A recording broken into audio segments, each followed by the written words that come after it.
Olá, seja bem-vindo ao nosso canal. Estamos iniciando mais uma reflexão no livro de Gênesis, capítulo 2.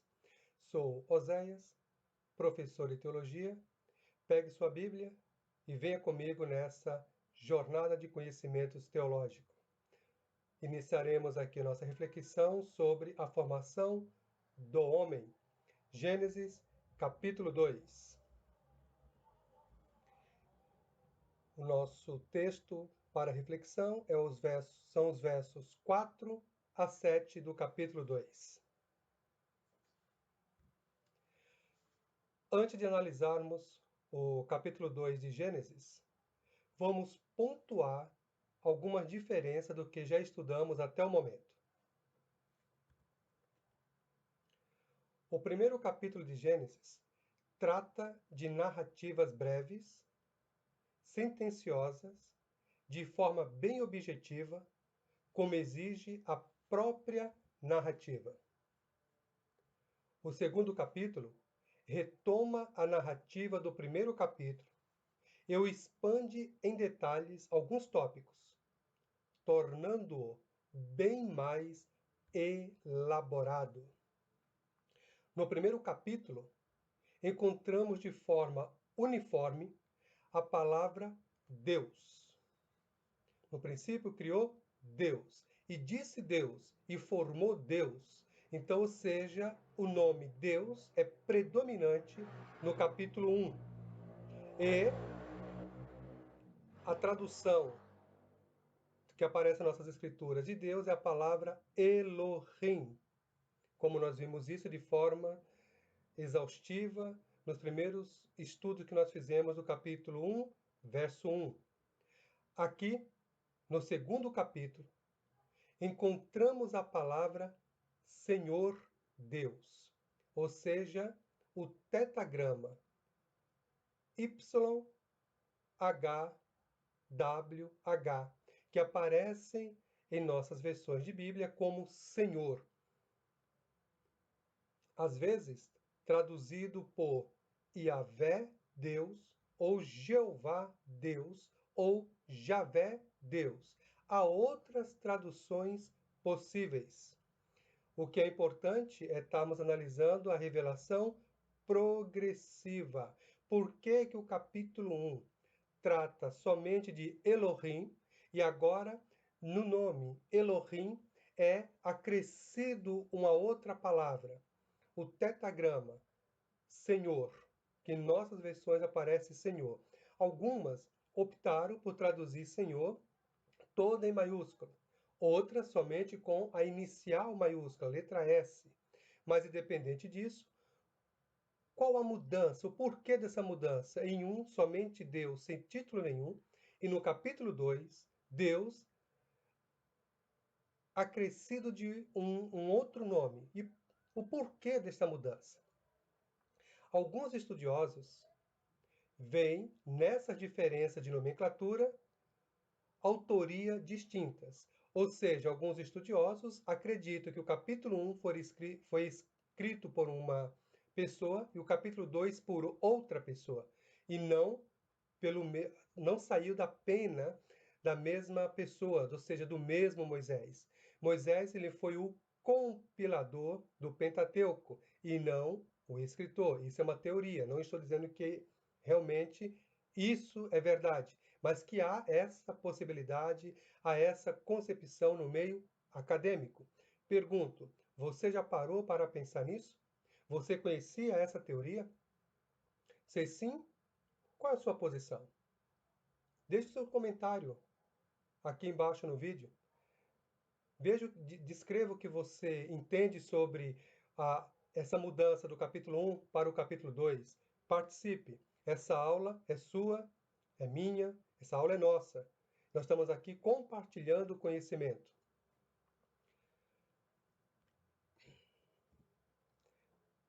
Vamos analisar o contexto em que essas palavras aparecem. Lembre que o contexto é de suma importância.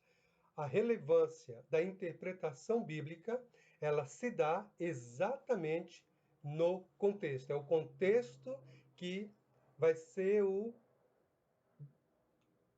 o aparador das arestas. Se você tirar qualquer versículo do contexto, ele vai dizer o que você quiser que ele diga. Mas quando o texto bíblico ele é analisado dentro do contexto no qual a palavra aparece, você vai ver que o texto ele é autoexplicativo. Nós temos no capítulo 1, Gênesis 1, Elohim, que aparece em nossas traduções como Deus. No capítulo 1. Deus, no capítulo 1, ele é o Ser Supremo. Em sentido geral, o Criador de todas as coisas.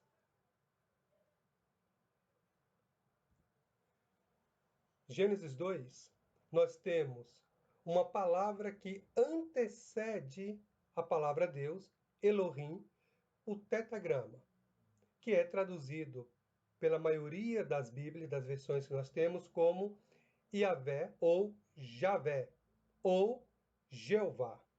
Essa é uma das traduções que predomina em língua portuguesa. Porém, o que aparece lá no texto hebraico são essas 4 letras que você está visualizando aqui em destaque: o Y, o H, o W e o H. Esse é o tetragrama do nome que aparece em nossas versões como Senhor.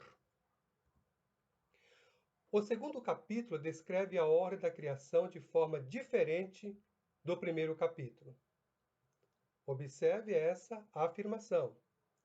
O segundo capítulo descreve a ordem da criação de forma diferente do primeiro capítulo. Vejamos o quadro comparativo. Gênesis 1. A ordem cronológica é seguida restritamente. O homem aparecendo no sexto dia. Gênesis, capítulo 2, surge a declaração de que não havia na terra nem erva, nem homem. Em seguida, declara a criação do homem, sem mencionar outras atividades criativas. Você já parou e se perguntou o porquê dessas diferenças? É possível deduzirmos de forma confiável uma explicação plausível? O porquê dessa diferença? É possível chegarmos a uma conclusão? O texto nos dá subsídio para entendermos essa diferença? Ou essa diferença realmente identifica autores distintos do capítulo 1 e do capítulo 2? Em Gênesis 1, Moisés inicia declarando que Elohim criou o cosmos, o universo. Em ato contínuo, passa a descrever em ordem, progressivamente, o método da criação. No capítulo 2, por sua vez, Moisés descreve elaboradamente alguns pontos que tinham sido tocados ligeiramente na primeira narrativa. Por exemplo, no capítulo 2, verso 5, ele descreve que não havia planta no campo, porque Yahvé não havia feito chover sobre a terra, e ainda não havia homem para cultivar a terra. Moisés tem em mente o estado caótico da terra antes da criação. Desde o primeiro dia, porém, não a ordem da criação. Dia após dia, visto já haver feito o seu relato. Em poucas palavras, ele descreve o que a terra era, sem pretender descrever o processo que a modificou. No primeiro capítulo, diz que o homem e a mulher foram criados, mas nada diz de como a mulher foi formada, nem tampouco descreve o processo usado por Deus na criação do homem. O segundo capítulo descreve como o corpo do homem foi formado do pó, ou seja, da mesma substância química da terra. E como lhe foi comunicado o Espírito, bem como a mulher foi formada da costela de Adão. Esta é uma descrição elaborada ou uma explanação à primeira narrativa do capítulo 1, e não uma história diferente, narrada por um autor diferente daquele do primeiro capítulo. Agora, vamos para a análise do texto bíblico. Feito essa introdução, estamos aptos a prosseguirmos no estudo do capítulo 2. Gênesis 2, verso 4. Retrata: Eis as origens dos céus e da terra, quando foram criados. No dia em que o Senhor Deus fez a terra e os céus. Olhe novamente para o texto, dê uma pausa no vídeo e leia esse verso 4 sem nenhuma pressa. Deguste cada palavra. Por favor, momento de você pausar o vídeo. Você observou a mudança que Moisés fez no verso 4? Olhe para o verso 4 novamente e leia. Você conseguiu detectar uma mudança que ele fez de forma quase imperceptível? Só quem está com hábito mesmo de estudar vai conseguir perceber. Aquele que faz leitura dinâmica vai passar sempre desapercebido. Não? Não percebeu? Sugiro que leia novamente antes de prosseguirmos. Continua não percebendo? Ah, já percebeu? Ótimo. Vamos avançar. Então, vamos rever o texto agora com os detalhes que Moisés nos chama a atenção aqui nesse texto. Eis as origens dos céus e da terra, quando foram criados. Observe que até aqui ele está tratando como Gênesis 1. No princípio criou Deus céus e terra. Observe agora, depois do ponto final, a mudança que ele faz. No dia que o Senhor Deus fez a terra e os céus. Observou que ele inverteu? Agora, o que Deus fez por último, logo no início desse versículo, aqui no finalzinho, vira primeiro? O que Deus fez primeiro? Terra e céus ou céus e terra? Leia novamente. Está aqui em destaque em azul.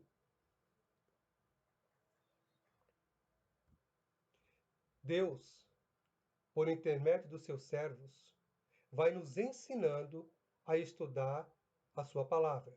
Ou seja, Deus, ele não tem pressa em se apresentar a nós.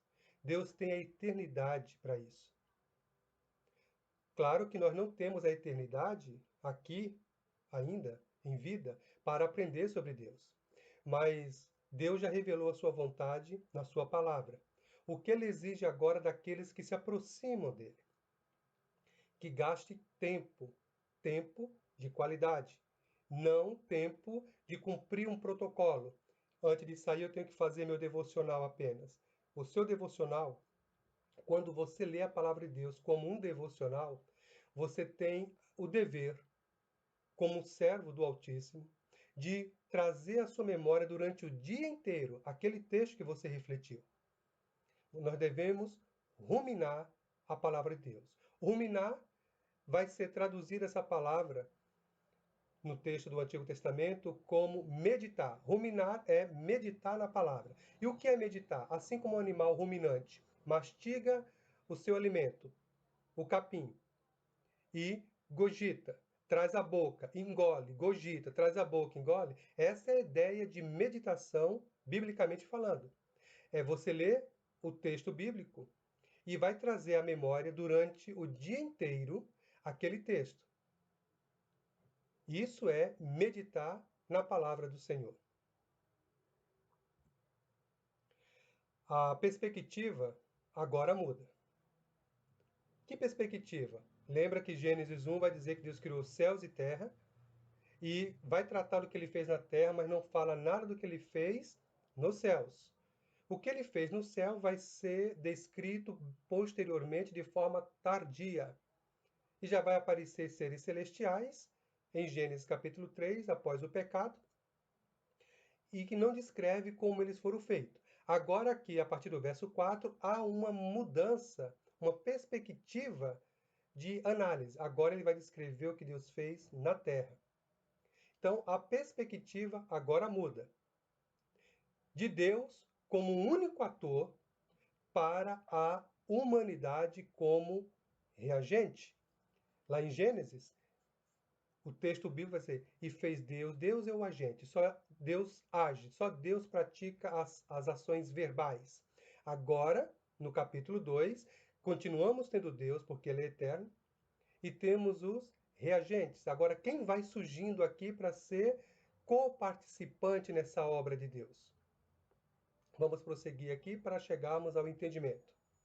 A mudança sutil que nós vimos aqui de céus e a terra, de Gênesis 1, para a terra e os céus, em Gênesis 2, verso 4. Estas são as origens, ou as gerações dos céus e da terra.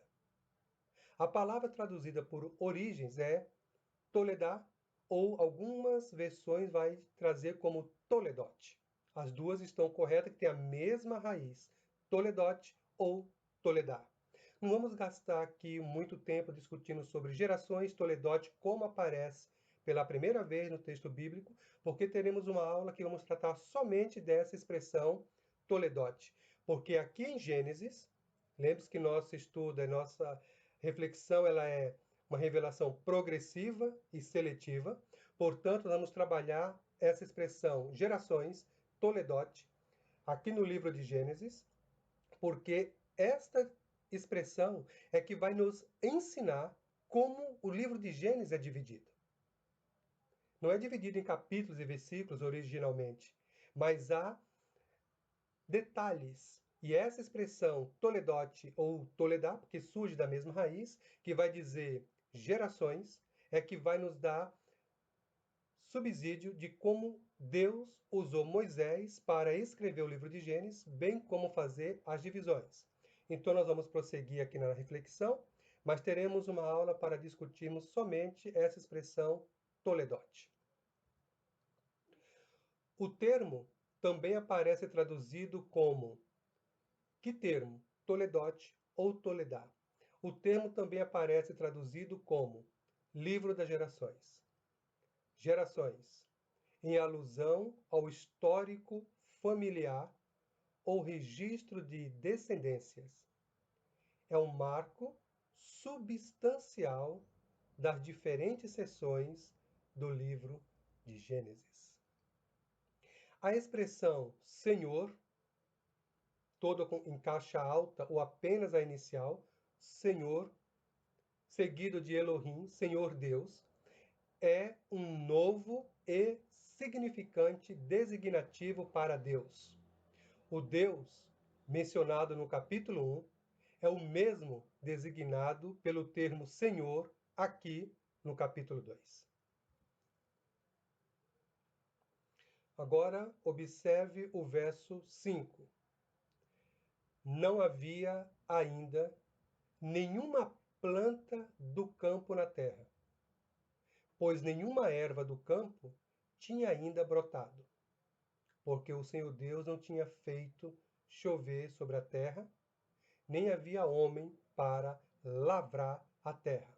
Fique atento aos detalhes. Lembre que Deus, ele não tem pressa. Fique atento a lavrar a terra.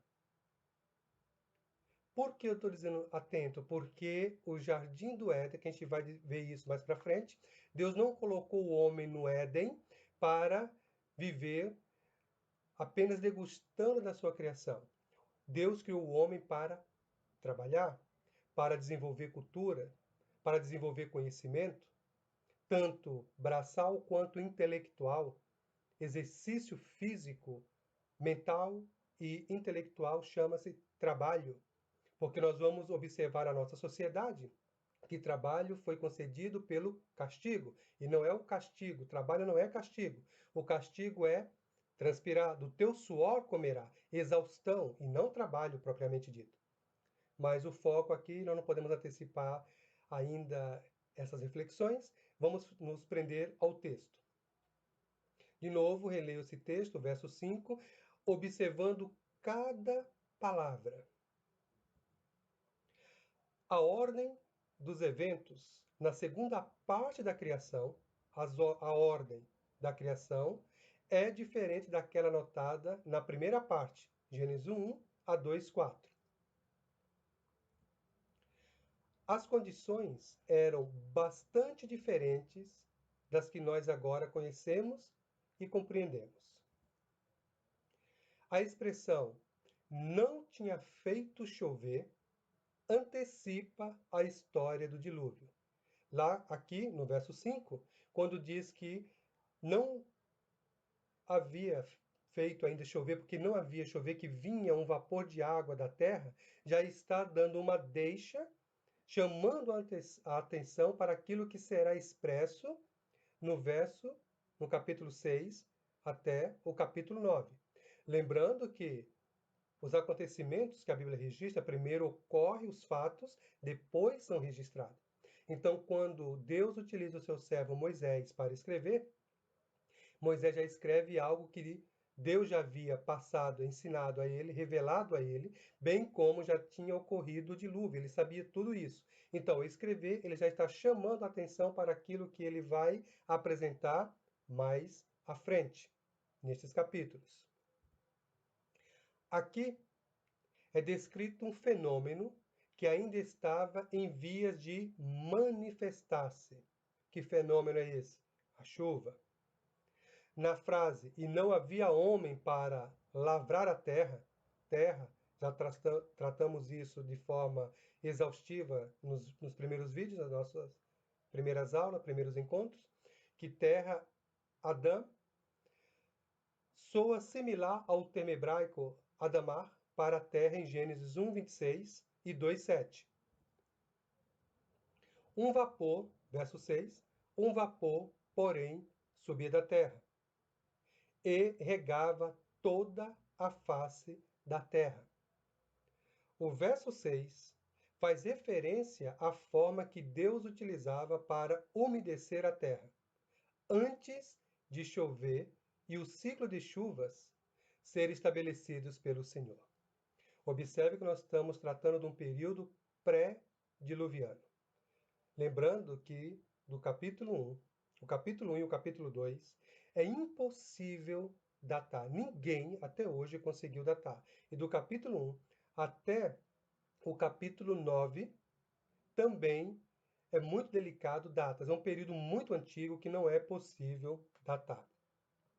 Então nós estamos tratando de um período histórico primordial da essência da criação do ser humano e que nós temos que estar atento a esse detalhe. Por quê? É muito comum nós lermos esse texto e fazer uma interpretação para os dias atuais, o dia que você se encontra, o dia que eu me encontro, e esquecemos de refletir no texto bíblico o período em que Deus revelou, o que isso significa para a audiência, ou seja, o público original.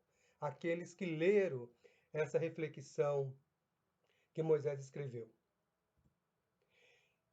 E formou o Senhor Deus o homem do pó da terra, e soprou-lhe nas narinas o fôlego da vida, e o homem tornou-se alma vivente. O verbo formou sugere um artesão moldando sua obra. O homem foi feito do pó da terra e voltaria ao pó quando morresse fisicamente, porque a primeira morte que a Bíblia vai registrar é uma separação de Deus, ainda em vida. A pessoa está separada de Deus, vivendo o seu bel prazer, fazendo tudo que é da sua vontade. Isso também é considerado na Bíblia como uma espécie de morte, morte como separação entre o ser humano e Deus. E esse conceito de primeira morte, estando separado o ser humano de Deus, é que o Novo Testamento vai trabalhar esse conceito de estar morto no sentido de separado de Deus, porém biologicamente vivos. Por isso que o texto do Novo Testamento vai dizer que antes estávamos mortos em delitos e pecados.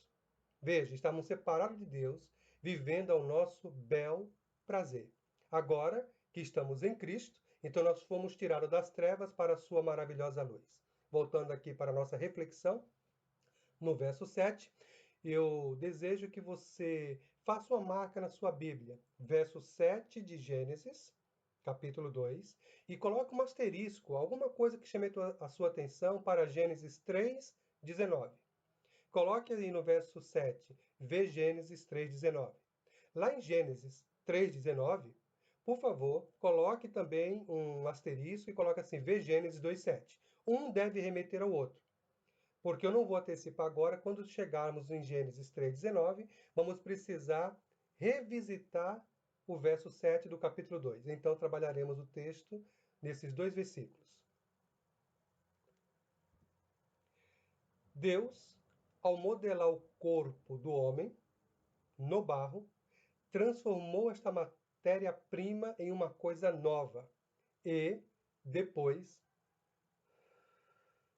soprou em seus narizes o fôlego da vida. O sopro divino é a infusão do Espírito no ser humano, que o dotou de capacidade intelectual, moral, relacional e espiritual. A expressão traduzida como alma vivente do homem é a mesma que foi usada para referir-se à vida animal lá em Gênesis 1, 24. Isso sugere que a vida humana e a animal são parecidas. Contudo, o fôlego de vida divino, o Espírito, fez os seres humanos diferentes de todas as outras criaturas vivas. E aqui finalizamos a nossa reflexão sobre a formação do homem. Vamos prosseguir, não perca o nosso próximo vídeo. Se você ainda não se inscreveu no canal e essas aulas têm sido de grande utilidade para você, se inscreva no canal para que você não perca nenhuma sequência das nossas reflexões. Observe que depois vamos estar analisando a formação do Éden, ou do Jardim do Éden, e você não pode perder o foco do como o texto vai trabalhando essa parte anterior da formação do homem, que Deus formou do pó da terra, e vai descrever que havia um rio que se divide em 4 braços, e que havia ouro, materiais preciosos naquela região. Mas tanto materiais preciosos, por quê que Deus formou o homem de algo tão insignificante, do pó e não do ouro? Do pó e não de outro material riquíssimo, como o ônix. Porque Deus formou o ser humano do pó e não de materiais preciosos. Até o nosso próximo encontro.